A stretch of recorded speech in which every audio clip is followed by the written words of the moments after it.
Doc Loves the Kids, a local Kitsap County nonprofit organization established in 2015, whose mission is to provide activities, programs, and community support for at-risk youth.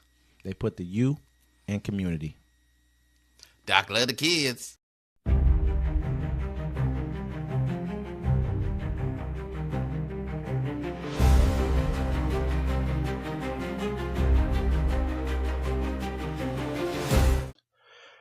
Welcome to Uncommon Courtesy, where we give you the courtesy of conversation that's uncommonly spoke of. I'm D-Mac. I'm Wesley. And this is the show. Don't forget to like, comment, subscribe. Don't forget to catch us every Friday at 7 p.m. Pacific time on the Friday Fix and our other shows, Civil Discourse and Plays and Parlays. Well, a lot of crazy stuff going on here in the world, Wesley. One of them's a former Sonic was kind of going through something I'm hearing, man. Yeah, what's the deal with this? So Sean Kemp pleads guilty to second-degree assault, faces 10 years in prison after 2023 shooting incident. Former Seattle Supersonic star Sean Kemp pleads guilty Tuesday to second-degree assault following his role in alleged firing a gun in a parking lot of Tacoma Mall, Washington in March 2023. The 55-year-old Kemp was previously charged with one count of first-degree assault with a firearm enhancement, but prosecutors amended the charges last week, adding a second first-degree assault charge, also with the firearm enhancement, as well as drive-by shooting. Kemp, who declined to comment after Tuesday's hearing, now faces up to 10 years in prison and a $20,000 fine, who will be sentenced August 22nd, according to the Seattle Times. The alleged shooting incident occurred 2 years ago when police said Kemp fired a gun at two men during a dispute outside the shopping center area. Kemp's attorney, Scott Boatman, previously stated his client's actions were reasonable and legally justified. After several personal items were stolen from his vehicle, Boatman said Kemp only opened fire after he was shot at by the occupants inside of a car once he tracked his stolen iPhone to that location. Kemp stayed on the scene in 2023 and assisted police with their investigation, insisting on self-defense, per Boatman. Now, the reason I bring this story up is because there's been a lot of incidences. Well, first of all, everybody knows, especially in Washington, if somebody comes and robs your house, they steal something out of your car, and you call the police, you know what they tell you to do? They tell you to hang up the phone, go online, and file a report online, because they're never going to go look for your stolen items. What Sean Kemp did, he said, oh, the guy stole my iPhone. He tracked down his stolen items. He went to go recover his stolen items. He said the people in the car shot at him first, so he shot back. In Washington State, we don't have self-defense. We have mutual combat laws. So he did nothing in the wrong. But the police and the prosecutors still are figuring a way to charge him. I mean, that's the thing there. It just seems to me that they wouldn't be charging him with first-degree assault. Did he hit somebody? No, it doesn't look like anybody was hit. I mean, plus he's in a crowded shopping mall. I think there's more to the story than what we're getting. You know what I'm saying? Like, I just think there's more to a story than what we're getting here. You know what I mean? That's just what it is to me. 1:58 p.m. Yeah. No, I think what they're doing is that they don't want to admit the fact that they don't have, that we're out here alone as civilians. The thing, Sean Kemp is he's a former Seattle Supersonic. He's a business owner in Tacoma. Yes, he is. Yes. You know what I'm saying? He brings money and revenue to the community. Absolutely. Now, someone robbed him. If he would have called the police, they wouldn't have done nothing. I had somebody hit my car in Tacoma, and the cops were like, we're not even going to send nobody out there to go across the street to get the video footage so we can see who hit your car. No, it just seems that, I mean, you're charging him after being shot at. I think that something happened to where they're saying that he came there because they're only giving one side of the story here. This is a great story. I mean, this is a great story as far as how they painted it. Let this have been someone else. That story wouldn't have got painted that way. They've only painted Sean Kemp's side of the story. The only reason we know about the story is because it's Sean Kemp. Think about it. He waited there for the police to show up so he could help them. Because he's like, look, someone robbed me. I went to go get my stuff. They shot at me. I shot back at them. They would have known who shot. Some big, tall, 6'10". You know what I'm saying? What would Biggie say? Some big 6'9". That's why they shot at him. All I'm saying, you don't know the Sean Kemp. You think that's somebody's uncle. This is what I'm saying. They probably knew it was his phone too when they stole it. They probably figured it all out after a minute. But you think he got the Sonics logo on there with him ducking? I'm just saying they probably figured some. But all I'm saying is this right here. The point of it is he understood this is all on probably video camera. So if he flees the scene, that's fleeing. So he's like, I didn't do nothing wrong. He's trying to paint the picture. I didn't do anything wrong. But something had to happen. He stayed there. That's what they said. In order for them, I understand. Yeah. That's why he didn't flee. It was smart for him not to flee the scene. He couldn't have got away with it anyways. Big six. Everybody knows Sean Kemp. That's your car. But all I'm saying is, at the end of the day, something had to happen to where they're looking at him and saying, I can charge you with assault because you had to have done something first. or you had to escalate that situation? Did he walk to the car with the gun? Are the people? We don't know what the people are saying. I think they're probably charging him like you shouldn't have went to go try to recover your stolen items with a gun. That's my problem. With a gun. That's my problem, though. With a gun. Think about it. Did he have the gun out? Think about it. Was he aggressive? What's protecting? I'm not saying he's wrong. What's protecting law-abiding citizens from the criminals these days? Nothing. The criminals have more rights than us. Think about it. A criminal can steal your mail, get into your credit card information, and it takes you months to recover, right? But they didn't spend the money. They'll never look for him. Somebody can break into your house, steal all your stuff. The police will never go look for him. But if you can go find your stuff, think about it. We had the guy in Port Orchard. The guy was going through they used a stolen credit card to get the guy out of jail.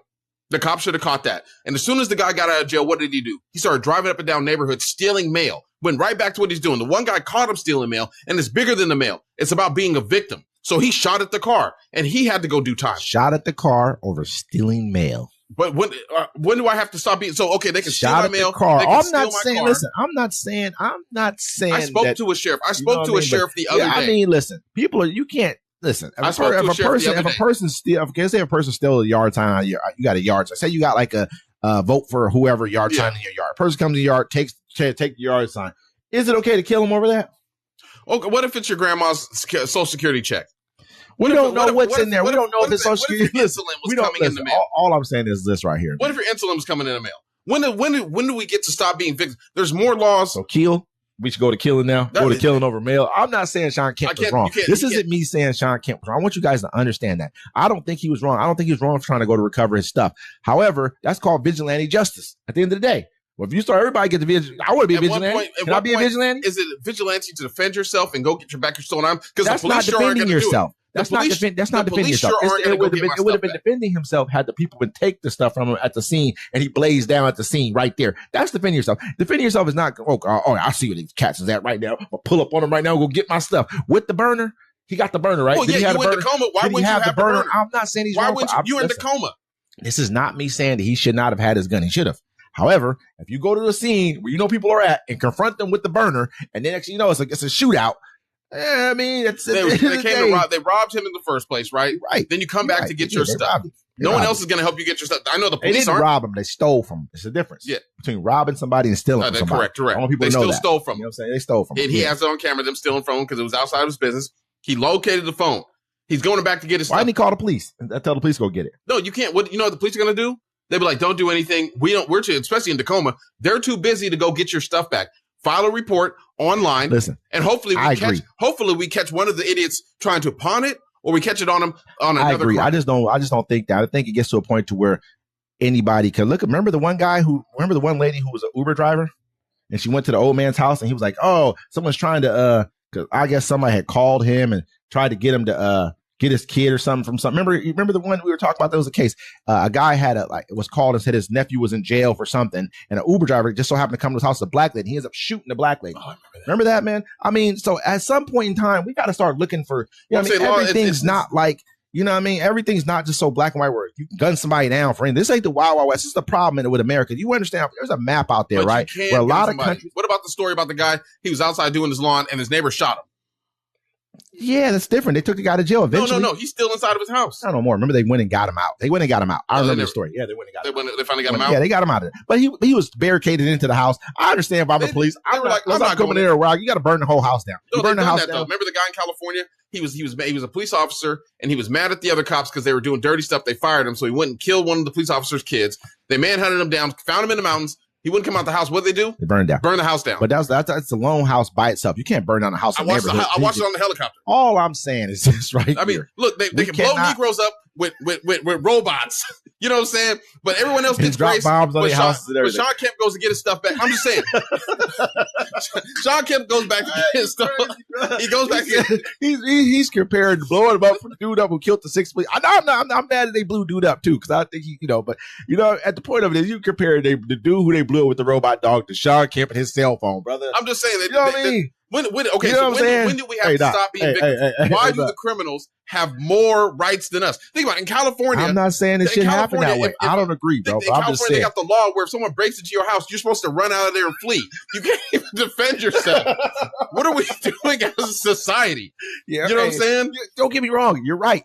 And I'm just saying, that's why to me, it's not a story, but it is a story. Because when When is it? We have to stop. We don't want to be victims no more of these You don't wanna be criminals. victims no more. Listen, man, the problem is, man, everybody got guns these days. So it's like life or death. Everything is life or death. Everything ain't life or death, brother. Some things like stealing out the mailbox ain't for killing people over. You never He got know. a drug Hey, addiction. what if they steal? They might come back. They be like, "Hey, man, Listen, he got a fat check here. I bet he got the money in the house." You come out with the switch and knock everybody down with the switch. You kill 3 people. Wait, the switch is illegal. Hey, listen. I'm just talking. But over some junk mail. You know what I'm saying? Brother, over some value. Over some value pack. You would kill 3 people over a value pack. Coupons, man. Come on, man. At some point in time, we need to become a civilized society and understand that everything is not killing. If he came into your house, yeah. If they kicked your door, yeah. Hey, all that. I'm with all that. Walked up, he was like, "Hey, can I have my stuff?" And they busted at him. So we don't know how he came at him with stuff. He was probably bad. It was aggressive. I guarantee you, it wasn't just as simple as what it was, bro. 350-pound black dude with a pistol. And Sean Kemp's dark as shit.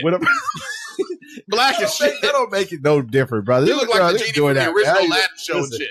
It's crazy, bro. I feel bad, but I don't think that, you know what I mean? I don't know what Sean Kemp did, but they got to have, for him to take the plea, it was something they had on him for him to have to take the plea. They probably going to give him like 20 years probation. He probably going to get a long time probation. 20 years probation, which is ridiculous. Trump says Putin is playing with fire as Kremlin continues assault on Ukraine. President Donald Trump on Tuesday accused Russian President Vladimir Putin of playing with fire as Moscow continues battering Ukraine in the face of Trump's attempts to broker a peace deal to end the war. What Vladimir Putin doesn't realize is if it weren't for me, lots of really bad things would have already happened to Russia. I mean, really bad. He's playing with fire, Trump wrote in a Truth Social post late Tuesday morning. The comments come as part of an apparent change in the Trump administration's approach to the Kremlin.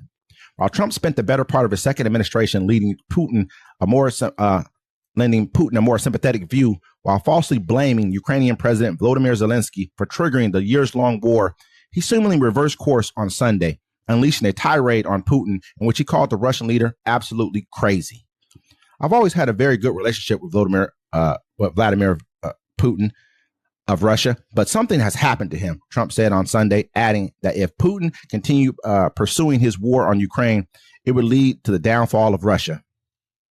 Trump's change in approach comes after Russia slammed Ukraine with one of its deadliest attacks in months over the weekend, killing at least 12 people in a combined drone missile attack that struck over 30 Ukrainian cities. The Russian attack coincided with the largest prisoner swap since the start of the Russian full-scale invasion of Ukraine in 2022, which saw the exchange of 1,000 prisoners on the same day as Russia's massive weekend attack. Trump had rushed to announce the major diplomatic breakthrough, which was the product of the first U.S. brokered direct talks between the warring countries as Trump seeks to follow through on his campaign promise to swiftly end the devastating war. Congratulations to both sides of this negotiation. This could lead to something big, the president wrote on Truth Social, preemptively claiming that success of the negotiations he had pushed even before the stage of the swap had begun. So let's really look at the situation for what this is right here. Putin, I believe, is just playing Trump like a fiddle. Either he's playing him or Trump is afraid to actually do anything to Putin because he has something on him. Because we look at Putin. Putin came out and was like, basically, oh, Trump's just being emotional. You know what I mean? He didn't say Trump explicitly, but he said everyone's emotions are running high. People are being emotional right now. Because these guys feel like they control Trump. They feel like they can say whatever and do whatever they want. This is the largest aerial attack on Ukraine since the war began. So what is he saying to your peace talks? I mean, in all honesty, you said you're going to end this war within a day. I feel like Putin's trying to take more and more land so that it doesn't. I mean, I'm not going to even negotiate with you guys. I'm trying to take as much land as I can while I play this guy and pretend to negotiate. And then we're negotiating from the land I already took and it's all mine. He plays Trump like a fiddle. And I need to see that dossier. I need Putin to get pissed off at him enough where he just releases whatever he has on him. Because it's something big. It's something. It's something big, bro. Because you can't just come out like that and just be kid. I mean, now he's pulling back. Now he can't be no punk. You know what I'm saying? He's like, he's like, he's acting crazy. He's doing this. He's kind of throwing insults. And then they called him emotional. I'm like, excuse my language, but that's kind of like calling him a little bitch. You know what I'm saying? That's 100%. That's how I feel like you call me emotional. But what you say to me? 100% like call me. It's 100%. Yeah. Like saying that this is what's going on with you. I mean, and this all coincides with, more aggressive action out of Europe and the U.S. It says the U.S. Europe lift range restrictions on Ukraine missiles. Why it matters. Germany's newly elected chancellor, Friedrich Merz, has announced that Ukraine's Western allies are lifting range restrictions on weapons they have been supplying to Kyiv. Speaking at a local political event in Berlin on Monday, Merz said that policy shift applies to weapons provided by the countries including United Kingdom, France, Germany, and the United States. Kremlin spokesperson Dmitry Peskov responded saying any such decision runs absolutely contrary to any further peace settlement with Kyiv. Merz announcements comes amid an escalation in Russian attacks across Ukraine and criticism from U.S. President Donald Trump, who described Russian President Vladimir Putin as crazy on Sunday. So the question is, how might this decision influence future ceasefire negotiations between Russia and Ukraine?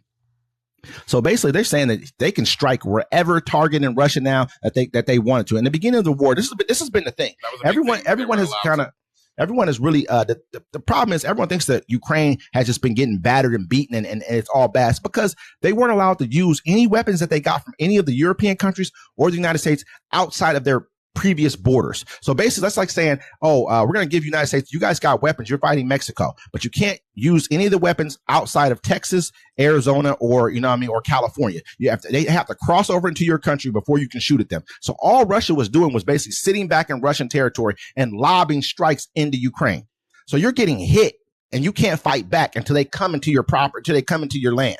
Doesn't make sense. Now you're giving these guys an opportunity. I mean, remember Biden did it one time.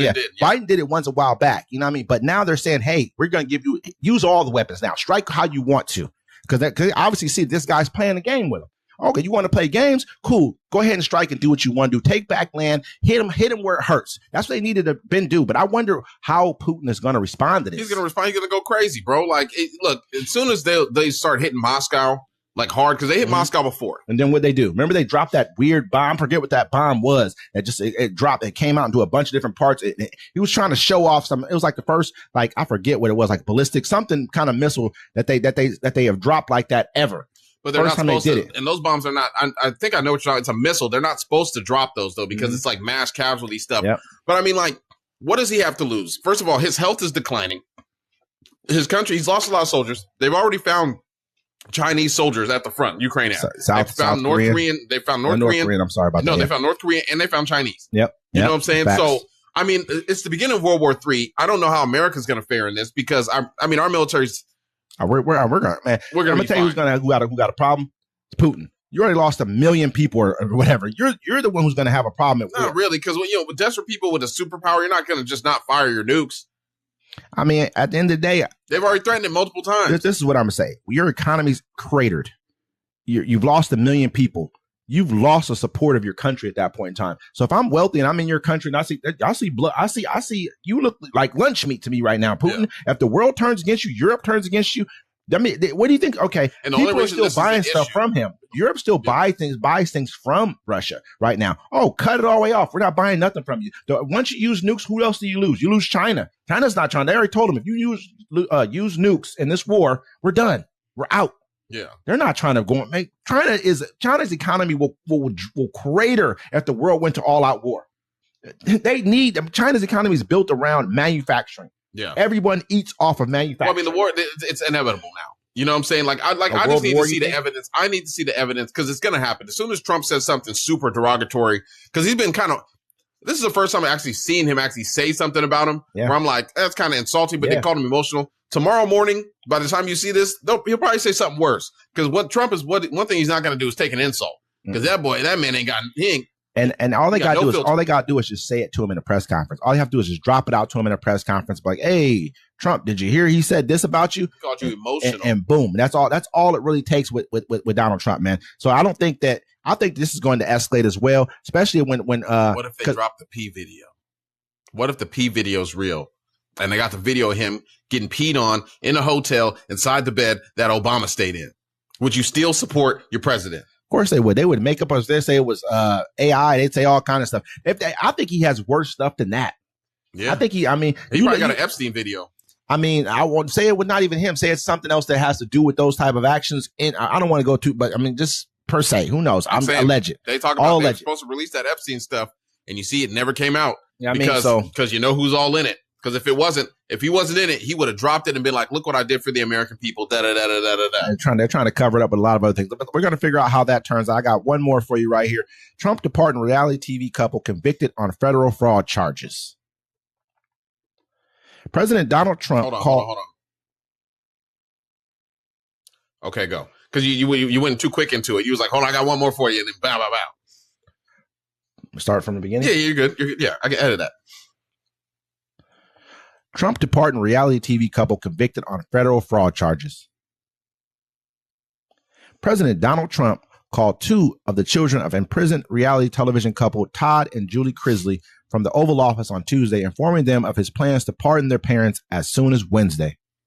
The pair, known for their roles on the TV show Crisley Knows Best, saw pardons from Trump in February after they were convicted for allegedly bilking banks of tens of millions of dollars in 2022.